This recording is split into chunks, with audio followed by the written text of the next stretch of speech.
নমস্কার বন্ধুরা, আমি অনন্যা। আমার চ্যানেলে আপনাদের সবাইকে আরও একবার স্বাগত জানাই। আজকে আমি আপনাদের একটা খুব সিম্পল একটা সবজি করে দেখাবো, কিন্তু খুব মজাদার সবজি। গরমের দিনে আমাদের বাঙালিদের বাড়িতে পোস্তর তরকারি একটা কমন সবজি, খুব ভালো লাগে খেতে গরমের দিনে। কিন্তু পোস্তর যা দাম, সেই অনুযায়ী রোজ পোস্তর তরকারি করাটা একটু মুশকিলের ব্যাপার। তাই আজকে আমি আপনাদের সাদা তিল বাটা দিয়ে আলু আর ঝিঙে তরকারি করে দেখাবো, যেটা খেয়ে কেউ বুঝতেই পারবে না যে সে এটা পোস্তর তরকারি খাচ্ছে না। তাহলে চলুন। তরকারিটা বানানোর জন্য আমি এখানে দুটো মিডিয়াম সাইজের আলুকে এরকম ভাবে টুকরো করে নিয়েছি, আর তিনটে ঝিঙেকে এরকম ভাবে টুকরো করে রেখেছি।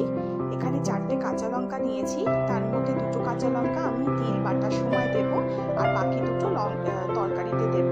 এখানে ফোড়নের জন্য আমি 5 ফোড়ন নিয়েছি, আর এখানে আমি সাদা তিল 4 চামচ নিয়েছি, 4 টেবিল চামচ এখানে আমি সাদা তেল নিয়েছি।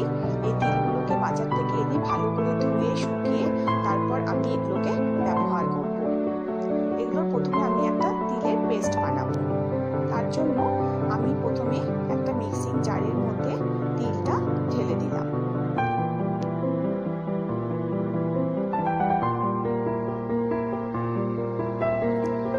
আমি তিলটাকে প্রথমে এমনি জল ছাড়াই একবার গুঁড়ো করে নিয়েছি, যেমন ভাবে আমরা পোস্ত বাটি ঠিক সেভাবেই একবার গুঁড়ো করে নিয়েছি। এবার এর মধ্যে আমি 2টো কাঁচা লঙ্কা দিয়ে দেব। কাঁচা লঙ্কা দিয়ে আর সামান্য জল দিয়ে আমি আবার এই তিলটার একটা পেস্ট বানাবো। ঠিক এভাবে আমি একটা পেস্ট বানিয়ে নিয়েছি।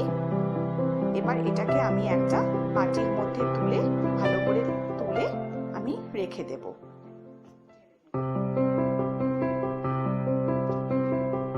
এখানে আমি কড়াইতে সাদা তেল দিয়ে নিয়েছি, তেলটা গরমও হয়ে গেছে। এর মধ্যে আমি দিয়ে দিলাম 5 ফোড়ন।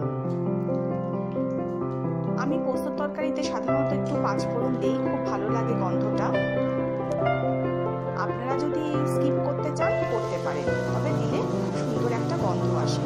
এবার আমি আলুগুলো কেটে রেখেছিলাম, আলুগুলো এর মধ্যে দিয়ে দিলাম, দিয়ে খানিকটা নাড়িয়ে এবার একটু আলুটাকে ভাজা করে নেব। আলুটা দেখুন একটু লালচে করে ভাজা হয়ে গেছে। ঠিক এই মুহূর্তে আমি কেটে রাখা ঝিঙেগুলো এর মধ্যে মিশিয়ে দেব।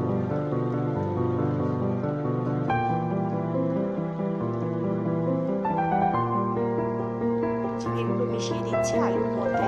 আমি কিন্তু এই সময় লবণ দেব না, কারণ এক তো ঝিঙের থেকেই নিজের থেকেই জল ছাড়বে, আর তার উপরে যদি লবণ দিই তাহলে আরও জল বেশি হয়ে গিয়ে তরকারিটা খুব বাজে রকমের হয়ে যাবে। সেই জন্য আমি প্রথমেই লবণ দেব না, লবণটা একদম শেষে গিয়ে মেশাবো। ভালো করে নাড়িয়ে দিয়ে এবার এটাকে আরেকটু কিছুক্ষণের জন্য ঢাকা দিয়ে রেখে দেব সবজিটা হওয়ার জন্য।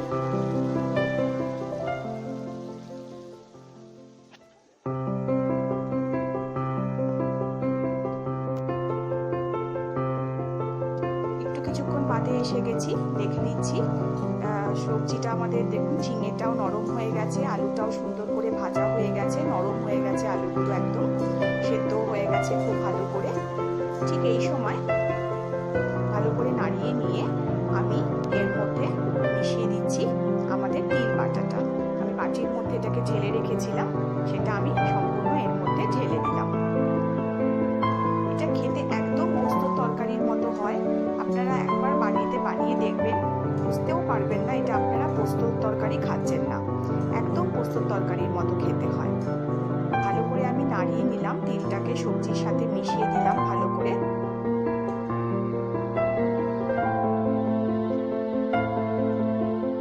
এবার আমি যেই বাটিটার মধ্যে তিল বাটাটা রেখেছিলাম সেই বাটিটা অল্প একটু জল দিয়ে ধুয়ে সেই জলটা এটার মধ্যে দিয়ে দিলাম।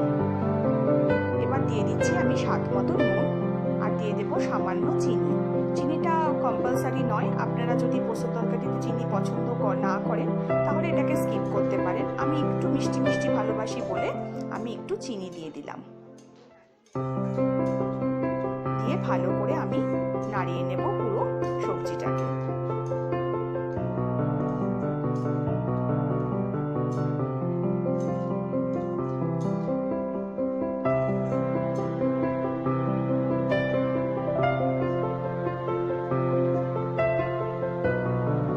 এবার আমি যে লঙ্কা দুটো চিড়ে রেখেছিলাম, সেই কাঁচা লঙ্কা দুটো এটার মধ্যে দিয়ে দিলাম। দিয়ে এবার একটু কিছুক্ষণের জন্য 2-3 মিনিটের জন্য এটাকে আমি ঢাকা দিয়ে রেখে দেব।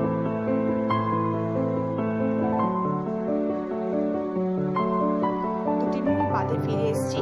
তেল ছেড়ে দিচ্ছে তরকারি থেকে, মানে তরকারি একদম তৈরি হয়ে গেছে।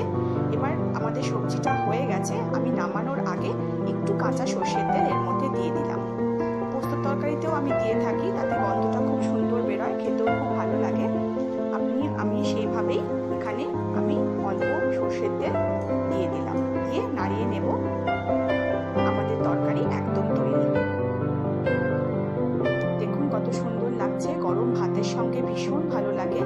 অবশ্যই একবার নিরামিষ দিনে বানাবেন বা এমনি সময়ও বানাবেন, আশা করি আপনাদের সবার খুব ভালো লাগবে।